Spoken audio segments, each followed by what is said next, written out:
अस्सलाम वालेकुम व्यूअर्स, उम्मीद करता हूँ सब खैरियत से होंगे। अच्छा, कुछ लोगों के क्वेरीज़ होती हैं कि कुवैत में रहते हुए कार की एनुअल रजिस्ट्रेशन कैसे की जाए।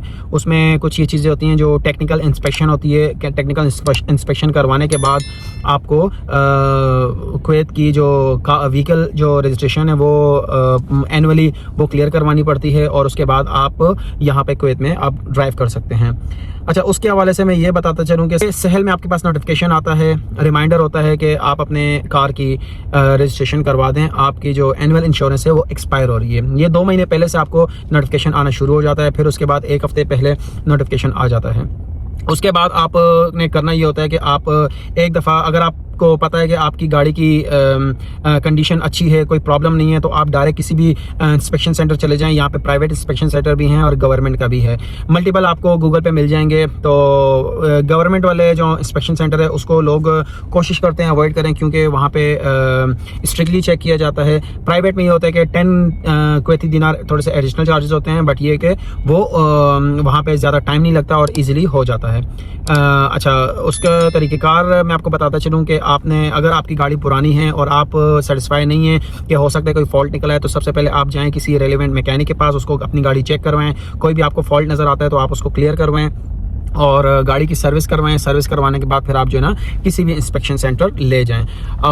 इसके अलावा दूसरा तरीक़ेकार ये होता है कि आप डायरेक्ट किसी भी इंस्पेक्शन सेंटर चले जाएं और इंस्पेक्शन सेंटर जाने के बाद आप वहाँ पे आपको अगर आपकी गाड़ी में किसी भी किस्म का कोई फॉल्ट है और उसको सही करवाने की ज़रूरत है, तो इंस्पेक्शन सेंटर वाले आपको ये बता देते हैं कि आप भाई ये जो आपका फॉल्ट है आप इसको क्लियर करवाएं और उसके बाद हमारे पास आ जाएँ, तो उसको हम क्लियर करके आपको इंश्योरेंस दे देंगे।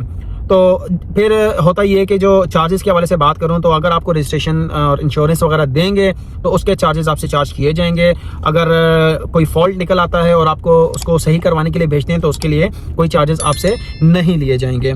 इसके अलावा मैं आपको ये भी बताता चलूँ कि डिफरेंट इंश्योरेंस सेंटर्स के पैकेजेस भी चल रहे होते हैं। डिफरेंट एप्लीकेशंस पे डिफरेंट पैकेजेस चल रहे होते हैं। कुवैत में रहते हुए जो लोग शील की एप्लीकेशन यूज़ करते हैं, मैं शील एप्लीकेशन की लिंक डिस्क्रिप्शन में मेंशन कर दूंगा। तो वहाँ पे शील एप्लीकेशन पे डिफरेंट इंस्पेक्शन सेंटर्स के डिफरेंट पैकेजेस चल रहे होते हैं। फॉर एग्जांपल मैं आपको बताता चलूँ कि इनके जो चार्जेस होते हैं वो 10 कुवैती दिनार हैं, बट उसमें फिर अगर कोई डील चल रही होती है तो वो 50%, 55% ऑफ होता है या 45% ऑफ होता है। फॉर एग्जांपल अभी मैं इंस्पेक्शन सेंटर आया हुआ हूँ, तो यहाँ पे एक्चुअल चार्जेस 10 KD हैं, मगर मैं शील के थ्रू मैंने कूपन लिया है, तो वो कूपन मुझे 5.5 दिनार 5.5 KD का वो पड़ा है। तो अब मैं इंस्पेक्शन जब करवाऊंगा तो वो शील में मैं पेमेंट पे करूंगा, तो वो मुझसे 5.5 दिनार चार्जेस लेंगे अपनी फ़ी, और इसके अलावा जो इंश्योरेंस चार्जेस है वो लेंगे। तो ये लगभग तकरीबन 37 KD तक बनेंगे।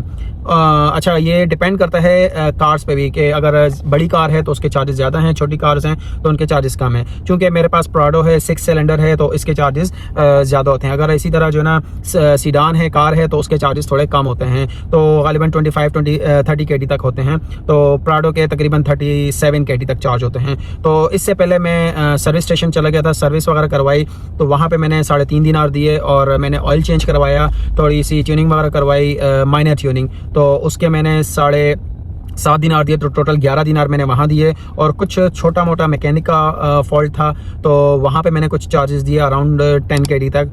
तो अब मैं 5.5 KD यहाँ पे दूंगा। तो इसके बाद मेरी ये रजिस्ट्रेशन कंप्लीट हो जाएगी। तो उसके बाद मैं सहल के थ्रू अपनी एनुअल जो इंश्योरेंस है उसको रिन्यू करवा दूंगा।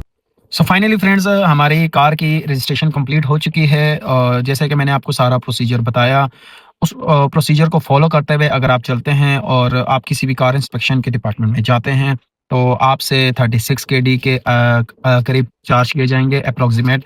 और अगर आप कोई कूपन कोई भी पैकेज लेते हैं तो उसके अकॉर्डिंग वो चार्जेस डिडक्ट हो जाएंगे।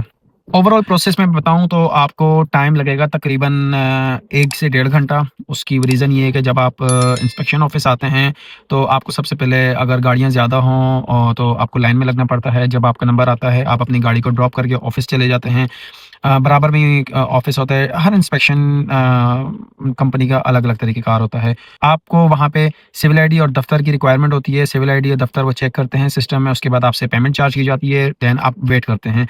वेट करने के बाद जैसे अगर आपकी गाड़ी में किसी भी किस्म का कोई फॉल्ट आता है तो वो आपको बता देते हैं। अगर फ़ॉल्ट नहीं आता तो आपको बुला के आपकी गाड़ी आपसे वहाँ वहाँ से हटवा के पार्किंग में लगाते हैं। देन आप वेट करते हैं तो आपको इंस्पेक्शन वाले ही नया दफ़्तर प्रिंट करके देते हैं। दफ़्तर एक छोटा-सा पेपर होता है, उसकी पिक्चर ये स्क्रीन पे आप देख सकते हैं। तो ये दफ़्तर आपको ड्राइव करते वक़्त कहीं पे भी अगर आपको ट्रैफ़िक पुलिस वाले रोकते हैं तो वहाँ पे आपको ये दफ़्तर दिखाना पड़ता है। तो वहाँ पे इस चीज़ की रिक्वायरमेंट होती है, तो ये दफ़्तर ज़रूरी होता है सबके लिए।